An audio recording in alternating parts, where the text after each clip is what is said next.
For 3 decades, Europe reverted to conference diplomacy at foreign ministerial level. Conference diplomacy and the impact of democratization in the continent.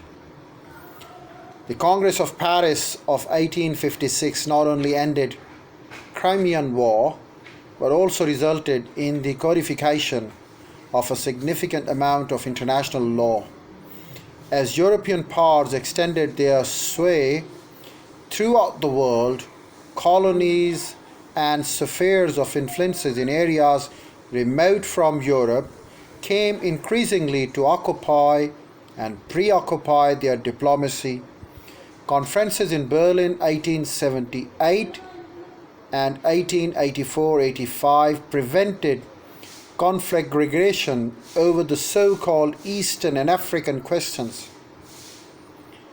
Euphemism, respectively, for the intervention on behalf of the Christian interest in the decaying Ottoman Empire and carving up of Africa into European-ruled colonies.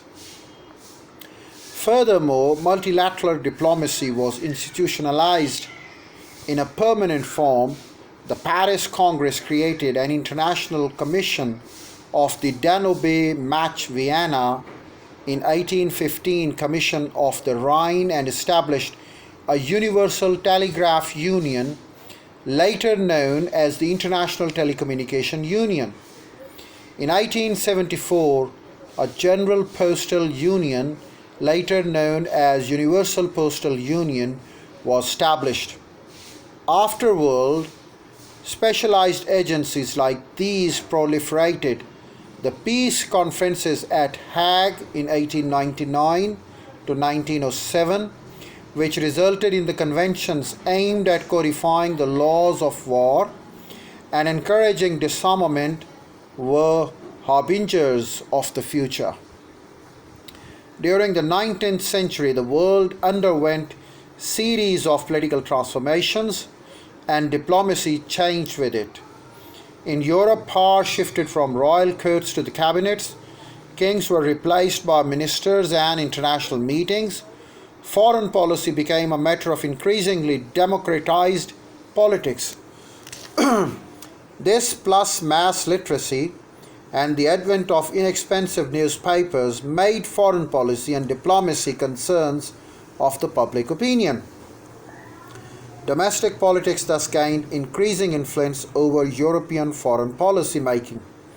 Meanwhile, European culture and its diplomatic norms spread throughout the world. Most Latin American colonies became independent, which increased the number of sovereign states.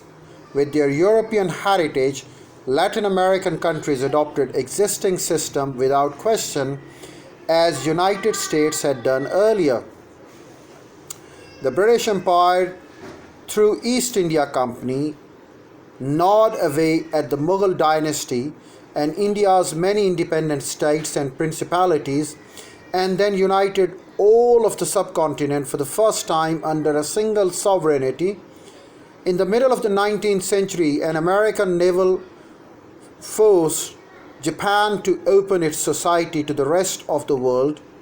Afterward, Japan embarked on the rapid program of modernization based on the adoption of Western norms of political and economic behavior along with diplomacy.